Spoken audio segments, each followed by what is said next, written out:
This is the mountain of Schiehallion, and it was here in 1774 that a team of geographic surveyors and astronomers worked together to try and figure out the mass of the Earth.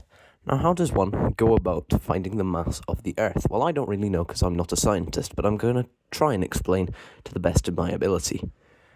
So, the reason Schiehallion was chosen for this experiment is because it is very conical, shaped like a cone.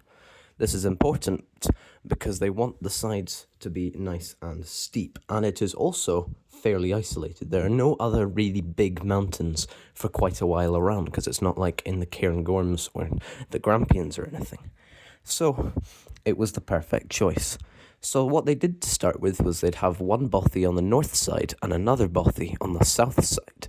And in both of them, they had a pendulum. Now, you might be thinking, how does a pendulum help figure out the mass of the Earth? Well, I'll tell you. Well, a pendulum should point straight down, but the gravity of Schiehallion pulled it slightly to the left or slightly to the right. At which point, they then figured out how straight it should be, then calculated how far off it was, plus accounting for the fact that one side of the mountain was further north than the other, but that doesn't really matter.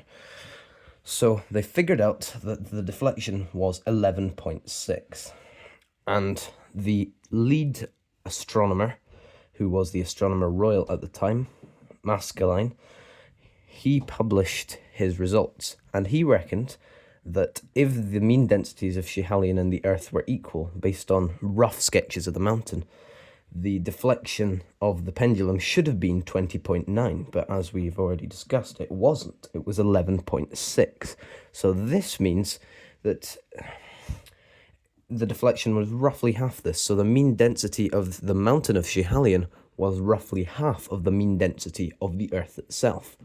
But they needed to make sure of that. So that's where the cartographers come in. And it was here that they developed contour lines, which you can now see on most maps, to figure out the size of the mountain and therefore its volume and work out its centre of gravity. And with that, they came to their figure, which was 4,500 kilograms per cubic meter, less than 20% away from the modern value of 5,515 kilograms per cubic meter.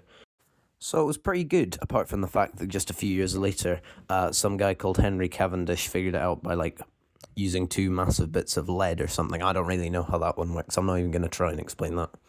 Go figure it out yourself, please. Thank you.